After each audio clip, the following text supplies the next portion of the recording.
Hello again, and welcome to the second part of week 2 of HSVC 360 on leading and managing organizations. We're going to dig into another topic that is important for leaders to be able to do well, and this is about managing organizational climate and culture. So by the end of this session, I hope that you will be able to describe how organizational climate and culture impact performance and retention in organizations. Identify at least 2 ways to impact organizational culture and at least 2 ways to improve work climate. And list at least 2 non-financial incentives to improve employee retention. So let's start first by thinking about what is organizational climate. You've had some reading about this. I think it was chapter 5 that you read. And how do they describe organizational climate? So one definition is that work climate is the prevailing workplace atmosphere as experienced by employees. It's what it feels like to work in a group. And in our reading, work climate was described as individual employees' shared perception of their work environment, psychological impact and safety, and their perception of the meaningfulness of work, the work itself.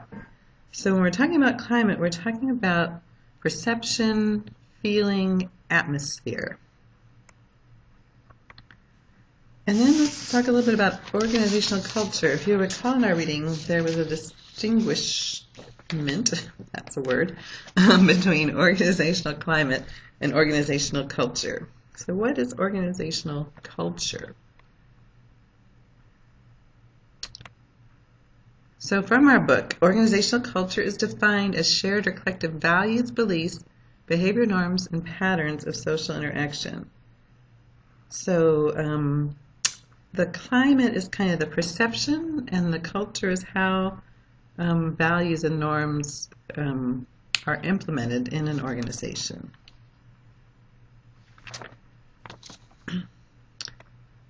Now, how do culture and climate develop in an organization? There's many things that help to develop these.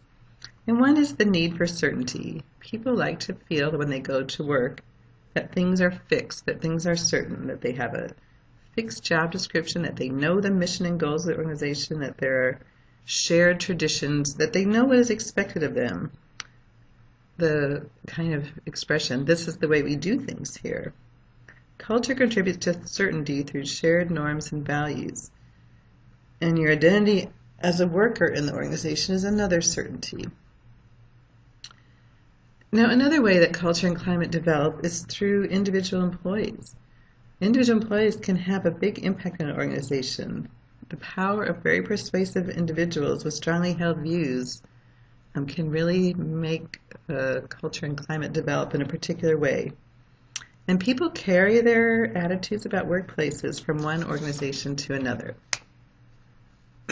Another way that culture and climate develop is through organizational design and structure. For example, if you sit in cubicles versus private offices, this will really impact both organizational climate and organizational culture. If it's a public organization versus a private, if the management style is centralized versus participatory, if the structure is based mostly on formal policies and protocols, or if it's based on more flexible approaches to client service, all these organizational designs and structures have an influence on our climate and our culture. And then the power structure itself influences climate and culture. People in power are invested in maintaining existing norms and structures to keep themselves in power sometimes, or because the climate and culture most mirror their belief system. The external environment also has a big impact on organizational culture. So sometimes we look at other organizations and adopt how they're doing things if we're competing with them or even if we're cooperating with them. We imitate the success of these organizations, that being the sincerest form of flattery. And also, then the social context in which we operate is a big influence. If the organization is operating in an urban environment or a rural environment, what part of the country it's operating in, what the political climate is at the time, All these can influence our organizational climate and culture. And I talked about people in power, or the power structure, but really people in the leadership role will have a large ability to influence climate and culture.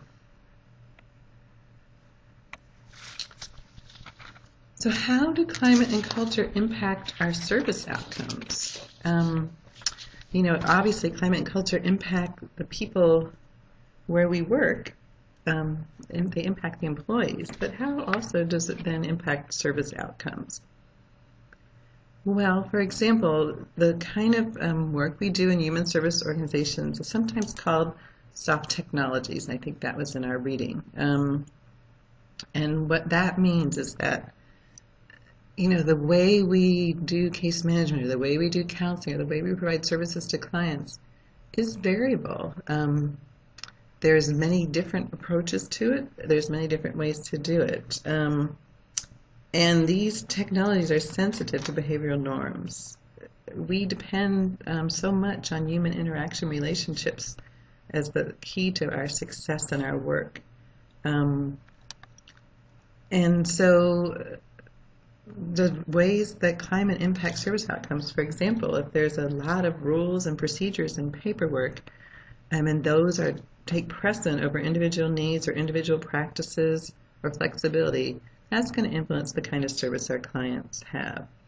If there's an emphasis more on efficiency as opposed to effectiveness, or more on quantity, so number of clients served versus quality, the quality of the service they receive, that's going to impact service outcomes.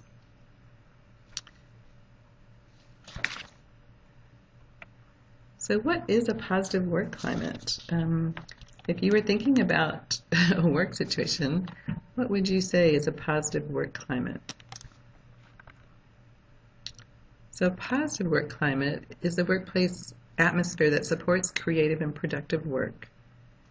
It's cooperative, with people being very civil to each other, free from gossiping, backstabbing, eternal strife, power struggles.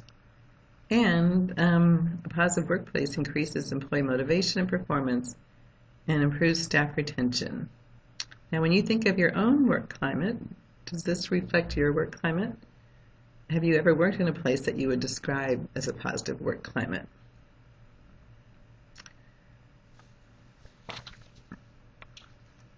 Here are some of the factors that influence work climate.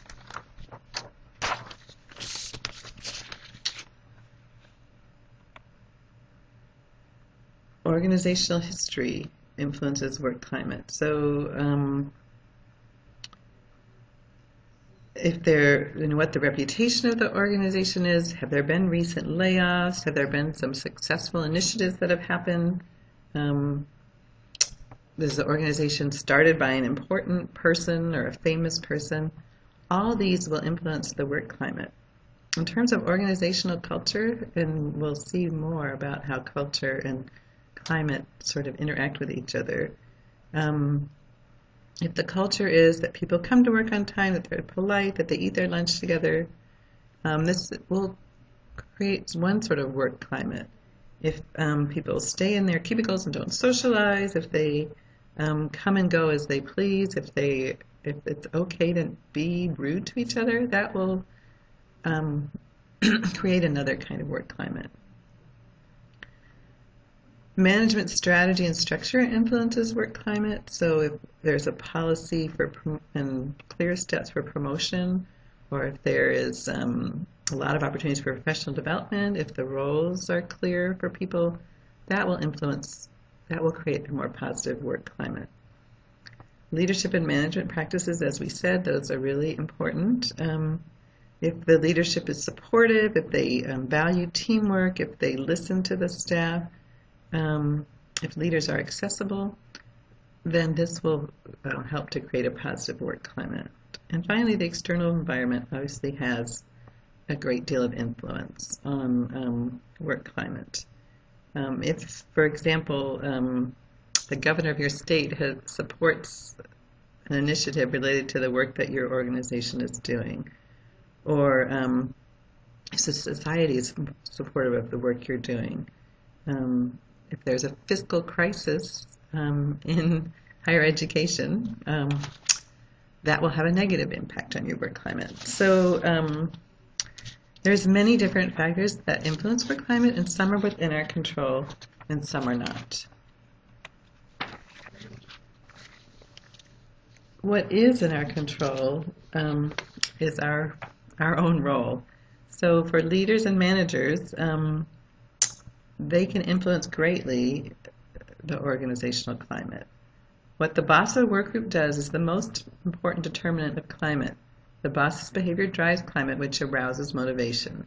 And aroused motivation is a major driver of bottom line performance. So managers play a pivotal role in establishing a positive work climate. And manipulation of culture, and I mean manipulation in a good way, is an essential function of leadership. Leaders model the value of the organization, and their symbolic acts are important. Good leadership has been identified as one of the few factors that contribute to both employee job satisfaction and commitment, which are both highly correlated with positive work environment. So if you're a manager, how do you go about improving your work climate? One thing that's really important is to really get to know your staff and to let them know how important it is that you know them. You need to know what motivates them, what their different work styles are, and what their interests are. If you can establish a good, caring, and supportive relationship with each employee, this will really improve work climate.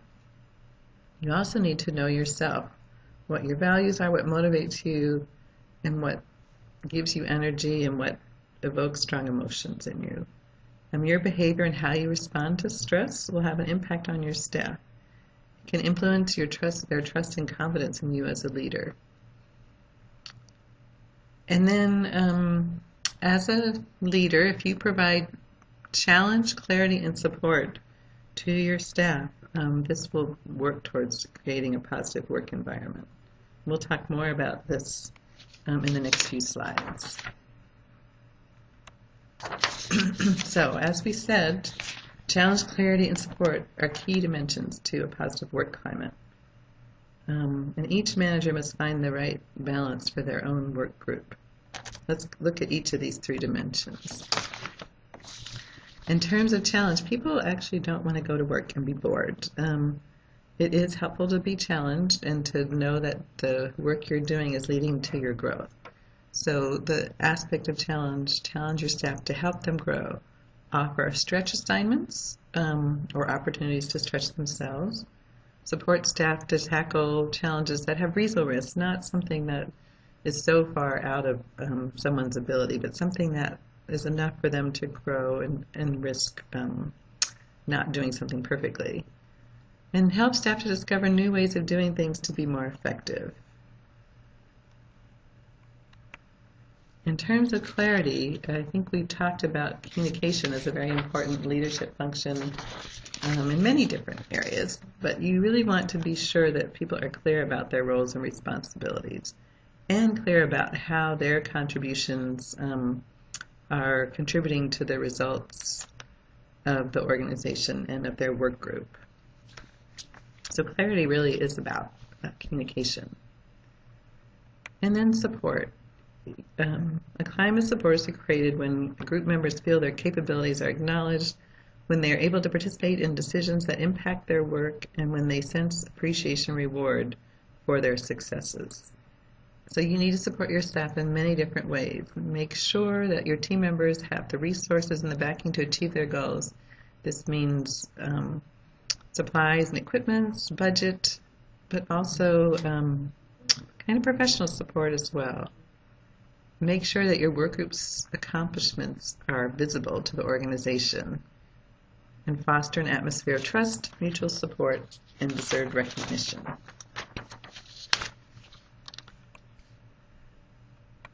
So once again, continuing on how to improve work climate. Focus on results, not the processes. So highlighting the positive results of people's work. Emphasize the mission over rules and bureaucracy. Make people proud of the work that they're doing, the mission that they're doing, and socialize new people into the mission. Promote worker autonomy outcome. So give people the trust to do their work. Promote evidence-based practice, and then consider hiring and organizational structure carefully.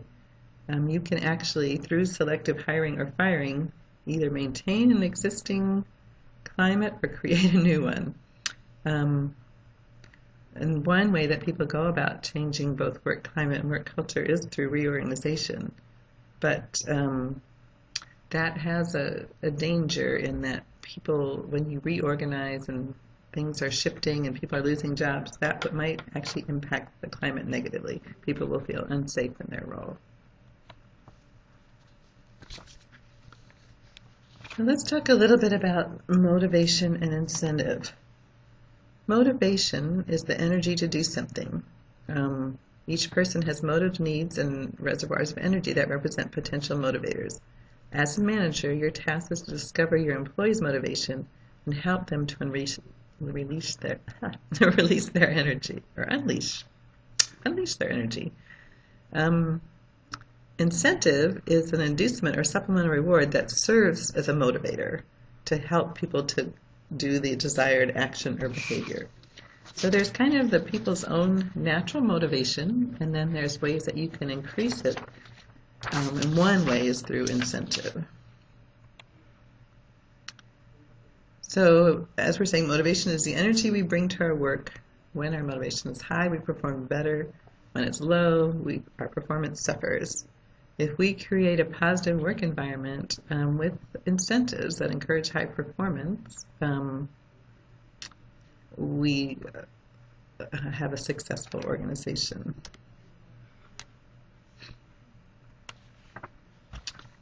So we've all worked in places where people have low motivation. What are some signs of low motivation? Well, there's decreased productivity, so maybe not seeing as many clients, not doing as many home visits. There's disengagement from the work. There's people being absent or late more often. Also a sign of low motivation is people not being willing to try new things, so inflexibility. You also might hear of it through other people. So the client saying, boy, that counselor seems like he really has a bad attitude, he's really in a bad mood. Colleagues may report about low motivation. People who consistently fail to meet deadlines and targets, that might be a sign of low motivation. And then on a bigger scale, if there's high staff turnover or low retention, that's low motivation, not just of an individual, but more kind of organizational low motivation. So there's different sources of motivation that people have. There's external motivation, which may come due to the job paying well, having good benefits, having a nice office space, a safe work environment. And external motivation is often associated with financial incentives. External motivation is what managers often think about when they first consider incentives for employees. Internal motivation comes from within the employee, him or herself.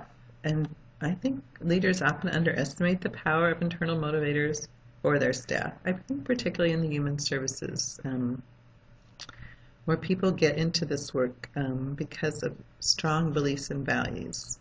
And so being motivated to succeed is often related to personal values and to personal self-esteem and self-efficacy.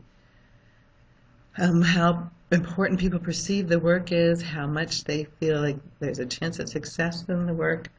All these are internal self-motivators. Let's talk a little bit about incentives and staff attrition. Negative work environment can result in staff attrition and employee migration. If there's a negative work climate, if there's inadequate resources to do the job, if there's a heavy workload and a lot of stress, if there's weak leadership and supervision structures, if there's a lack of recognition for people's good work, if there's limited career advancement opportunities, if there's issues of harassment and discrimination, if there's safety and security concerns.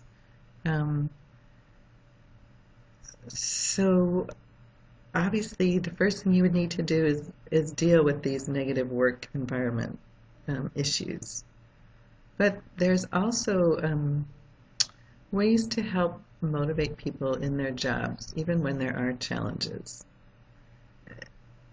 Low compensation or low pay can be a factor that influences employee turnover. However, turnover is more influenced by problems related to work environment, as I mentioned.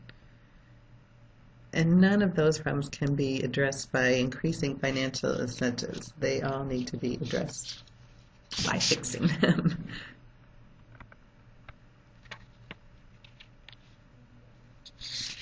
So non-financial incentives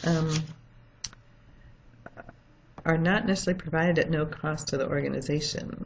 They may require the organization to spend money, but the money is not provided in the form of direct compensation to individual employees. Nonprofits and most human service organizations have a limited power to grant monetary awards and incentives, so they need to help people focus on meaning and quality of the work. So these are non-financial incentives. Listening to staff ideas, supporting your staff, recognizing people's input, contributions, and hard work. And that might include something like annual staff awards or some other activity that will recognize people. Offering appreciation, praise for efforts and accomplishments, doing morale-boosting activities such as celebrations for milestones, holiday celebrations, Super Bowl celebrations, giving people opportunities for professional development, such as time to attend a seminar, learn a new skill, participate in a committee, something that people would like to do in order to further their career. And then other incentives are actually career advancement, so giving people opportunities for promotion, title changes, etc.